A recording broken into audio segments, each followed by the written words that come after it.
Welcome to Lesson 2D, Conditioned Inhalation. We're going to talk about the conditioning of inhaled air and compare it to exhaled air. What we're interested in here is the water loss through breathing. We talked about humidity and relative humidity, etc. So I want to make a couple comments here about the alveoli, which are those little sacs in the deep recesses of your lung. They require very humid air. And we'll typically assume it's also at the core body temperature, 98.6 degrees F or 37.0 degrees C. It turns out that by approximately 1/3 of the way down into your bronchial tubes, the temperature of the air coming in is the core temperature, this 37 degrees, and the relative humidity is 100%. It's saturated with water vapor. Now, how does this happen? Well, it's a simple heat and mass transfer problem in mechanical engineering. So let's just use a tube to represent the bronchial tubes. This is lined with mucus, as we talked about. This is very warm, moist mucus. And let's pick a winter day. So we have cold, dry air coming in to the body. So you're breathing that in. And now you have warm mucus, moist mucus. So you get both a heat transfer, a Q dot coming in, and you get an M dot of H2O. You get mass of liquid water in this mucus. It evaporates basically in the low humidity air that's coming in. So you have colder, dry air, low humidity air coming in. The air absorbs heat and some mass of water. As it goes down, it gets warmer and more humid. Approximately 1/3 of the way down, it's already pretty much at its core temperature and at 100% humidity. So the result then, when it comes out finally into the alveoli, you have warm and moist air. Now this is all the inhalation. This is when you inhale. Let's look at what happens when you exhale. So let's draw the same tube, and here's for exhaling. So now we have the air coming out of the alveoli and going outside. And you still have your mucus lining. Now this mucus lining is now a little bit cooler. Why? Because it has given up some of its heat here. And so it's still pretty moist, a little bit drier. But now we have this warm, moist air coming from the alveoli, and it encounters a cooler wall, basically, so you know from your thermo classes that you're going to get some condensation. So you actually have the reverse happening, where you have some M dot H2O going from this 100% humidity air into the mucus because it's condensing. And then you also have heat transfer the other way from the warm air to the cooler lining of the bronchial tubes. So the net result here will be still warm and humid, but not as humid as it was down here, which was 100%. And so typically the relative humidity is, say, 50 to 100% in the exhaled air. The bottom line is that when you compare these two, there's a net loss of water from the body to the air. And in the wintertime, you know, when you breathe out on a real cold day, you can see your breath. When we were kids, we used to pretend we were smoking, dude. Me too, Joe, but it's not smoke. Those are little tiny water droplets that are condensing in the air further, so you can see that that's very moist air. So you're losing a lot of water as you do that. And some of the water is absorbed by the mucus, as I said, typically about only 25% of it, so the rest of it goes right out through, and that's why the relative humidity drops around 75%, let's say, but a range of 50 to 100, depending on the external temperature and humidity, etc. You lose a lot of heat and water by breathing, so you lose up to, depending on the conditions, 15% of the total loss of water by breathing. So you're just sitting there breathing and you're losing water from your body, which you have to replace by drinking water. That's only about 15%. The rest comes from sweat and urination, etc. So that's the body's way of conditioning. I call this conditioning the air, that you're conditioning the air on the inhalation cycle so that you get the warm, moist air into the alveoli to transfer the oxygen to your blood. And then when you breathe out, you're going to lose some of that water that you had put into the air. I'm going to use a simple tube to illustrate how you lose water by breathing. When you inhale, you breathe in the air and it gets humidified, and in the deep recesses of your lung, the air in the alveoli is 100% humid and at core body temperature about 37 degrees C. When you exhale, you lose some of that water that condenses on the inside lining of your bronchial tubes and into the mucus. You lose a little bit of heat, but when it comes out, it's still very humid. And as it's traveling through the bronchial tubes and the trachea, they're cooler than your body temperature because of previous breath in, which cooled it down. So typically when you breathe out, you get some condensation on the lining of your bronchial tubes. I'm going to demonstrate that just by blowing into this. See, it's nice and clear right now. I'll blow in it to represent exhaling through your bronchial tubes. Notice it has become white. Those are little condensation droplets on the inside of the tube, and those linger around for quite some time. But you can't even see through the tube when I first do it. So that shows how the condensation goes on the lining. Only about 25% typically of your humidity water content goes back into the lining of your bronchial tubes. The rest of it comes out as water vapor, and therefore you lose water from your body every time you exhale.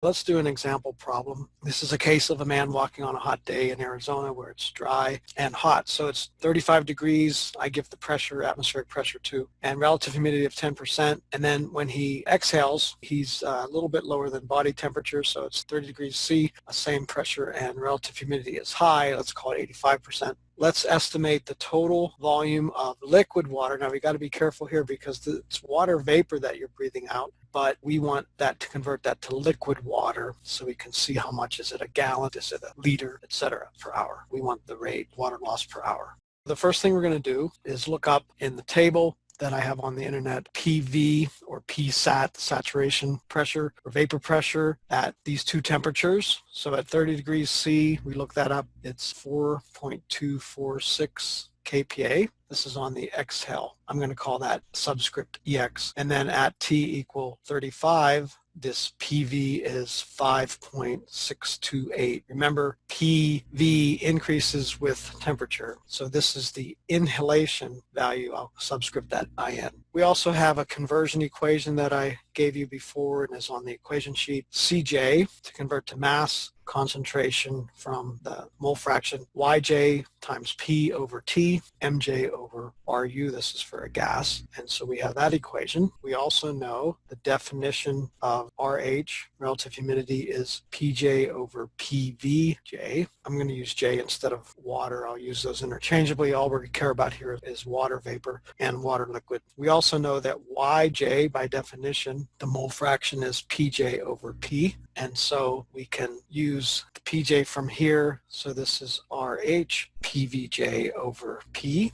And then we can plug this and this together, combine these two, do a little bit of math. And so we get CJ, mass concentration of water, is relative humidity, PVJ, M of J, which is water here, molecular weight of water, which actually that doesn't matter whether it's a gas or a liquid. This is our equation then we have for mass concentration. I wanted to point out one thing.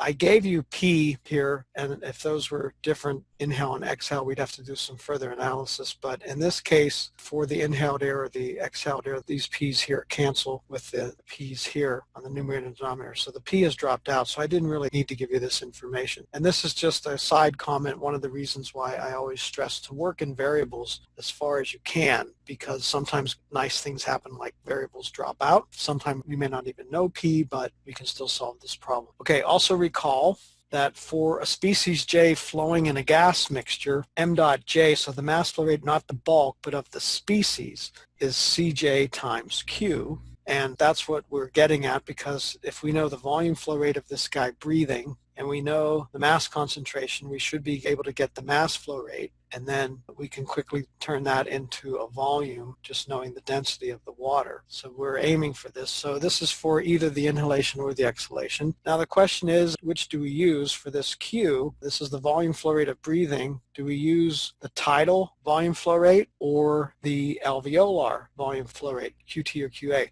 Remember, the difference is that this QA is smaller because it takes into account that anatomic dead space, VD, so it's a smaller quantity. Well, it's not clear at first. You might think QA, but it turns out that QT is the one that's more appropriate, because even though you're breathing this air in and not all of it gets down into the lungs, into the alveoli to do gas exchange because of the anatomic dead space, all of this is still exposed to the mucus lining in your bronchial tubes and in your trachea. So even though it's not useful for oxygen uptake, it is the appropriate cue to use for this problem. It's just the amount of air that you're breathing in to be conditioned. So we're going to use QT for our analysis. So let's look at inhalation. Again, I'm going to use IN. This becomes, as a subscript, m dot J, the J is water, and then in is equal to CJ QT. And then we know CJ from this equation up here. So we just plug all this in. So we have RH in, put subscripts in everywhere. PVJ in, M H2O doesn't care whether it's in or out. RU is just a constant. We have T in, and then QT in our extended Bohr model is the same for either case, whether it's inhaling or exhaling, because you inhale and exhale the same amount. So we have this for inhalation, and then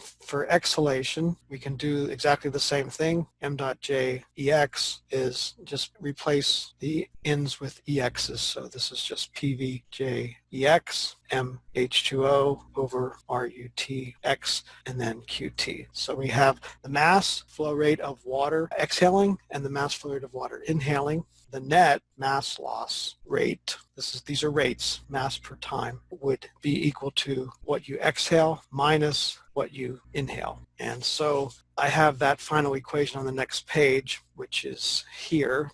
This is our final equation for m dot loss. Just taking these two equations and combining them with this equation, I get this. This is our answer, except we want to know the volume of liquid water, not water vapor. So all you have to do is divide by the density, since m dot is rho times q. So q H2O loss is m dot H2O loss over rho of the liquid H2O. Don't use the gas density, which is about 800 times smaller. You'll get a much bigger number there.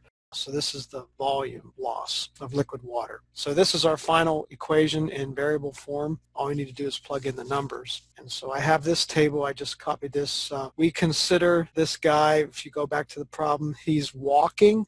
This is called light exercise. So we use that column. This is light exercise, and the volume flow rate, ventilation rate, QT is what we want, not QA. Remember, QA is smaller. But for light exercise, it's 32.2 liters per minute. And so the rest is plugging in numbers. And this is a lesson in unit conversions. Be very careful. I'll go through this in detail here. So QJ is equal to QT, 32.2 liters per minute. Always put your units in your calculations. The density of water is 1,000 kilogram per cubic meter. And then I combined everything outside the brackets here that is the same in inhaling and exhaling. So 18.02 gram per mole for molecular weight of water. Universal gas constant 8.314 joule per mole K. Brackets PV H2ORH. So we looked that up for the exhaling. It was, if you look above, was 4246 Newton per meter squared. A KPA is 1,000 newtons per meter squared. So